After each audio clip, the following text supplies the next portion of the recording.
విజయ్ నాయుడు గారిని ఆహ్వానిస్తున్నా. గురువారం టీవీ5లో నరసింహరావు గారితో నేను కొన్ని సంవత్సరాల పాటు అదే గురువారం నాడు ఆయన దూరమయ్యారు. చాలా బాధాకరమైన విషయం ఇది. చాలా సందర్భాల్లో నరసింహరావు గారు మాట్లాడుతున్నప్పుడు చాలామందికి ఎక్స్ట్రీమ్గా కనపడుతుంది. అది నరసింహరావు గారు మాట్లాడుతుంటే చాలామంది కొంచెం మధ్యవాదులుగా ఉన్న వాళ్ళు కూడా ఏందైనా అట్లా మాట్లాడతాడు, మీరు కంట్రోల్ చేయలేంటి ఆయన్ని, లేదంటేనేమో ఆయన మాట్లాడేది తప్పని చెప్పి అనేవాళ్ళు ఆ టైపు చాలా ఎక్కువ మంది కనపడతారు. ఈవెన్ తెలుగుదేశం పార్టీలో ఒకవేళ ఆయన భావజాలానికి దగ్గరగా అనుకున్న వాళ్ళు కూడా ఆయన్ని మరీ దారుణంగా ఉంది ఆయన మాట్లాడేది, ఆయన విశ్లేషణ అనేవాళ్ళు చాలామంది కనపడ్డారు మొదట్లో. తర్వాత కొంతకాలం గడిచిన తర్వాత చూస్తే ఆల్మోస్ట్ ఆల్ ఆయన ఏదైతే చెప్పాడో, ఆయన ఏదైతే కొన్ని విషయాలు ప్రస్తావించాడో 100% అవన్నీ కూడా క్లారిటీగా జనమందరూ కూడా మాట్లాడుకునే పరిస్థితి వచ్చింది. నేను కూడా 2-3 సందర్భాల్లో అసహనానికి గురైన సందర్భాలు కూడా ఉన్నాయి.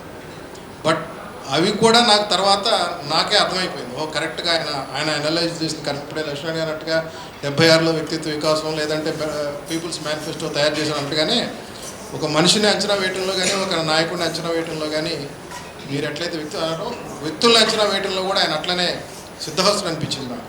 ఒక మనిషిని ఎట్లా అసెస్ చేయొచ్చు, అతని యొక్క ప్రవర్తన రాబోయే రోజుల్లో ఎలా ఉంటుందనే దాన్ని అంత అసెస్ చేయగలిగాడేమో, అందుకని అట్లా అభిప్రాయాలు ఆయన వ్యక్తపరిచాడని చెప్పి కూడా అనుకున్నాను.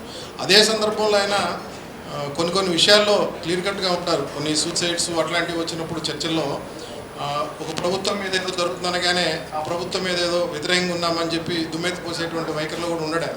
ఆ విషయంకి వచ్చేసరికి మళ్ళీ తను ఏదైతే ఒక సిస్టంలో దీనికి కారణాలు ఏంటని ఒక అనలైజ్ చేస్తాడో ఆ దాంట్లోకి వెళ్తాడు తప్ప, సందర్భం వచ్చింది కాబట్టి దాన్ని ఎవరో ఒకరికి అటాచ్ చేద్దాం, పొలిటికల్గా మనం మాట్లాడదాం అనేటువంటి భావజాలం కూడా ఉండదు ఆయన దగ్గర. ఆయన చూడటానికి కొంతమందికి ఏదో ఎక్స్ట్రీమ్గా ఒక భావజాలంతో కొంతమందికి ఏదో సపోర్ట్ అని అనుకుంటారు, కానీ కాదు. ఆయన అనుకున్న దానికి ఆయన సపోర్ట్ చేస్తారు తప్ప వ్యక్తులకి సపోర్ట్ చేసే మనస్తత్వం అయితే ఆయనకి లేదు. నేనైతే చాలా బాధపడ్డాను.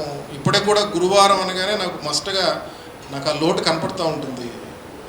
మేడం కూడా ఆ రోజు అన్నారు, నేను కలిసిన రోజు, చనిపోయిన రోజు, వచ్చిన రోజు గురువారం వస్తే చాలా ఆనందపడతారు ఆయన అని చెప్పాను అన్నది. గురువారం అనేది ఎప్పటికీ కూడా నేను మిస్ అయ్యే గురువారంగానే అది మిగిలిపోతే నా జీవితాంతం. Thank you.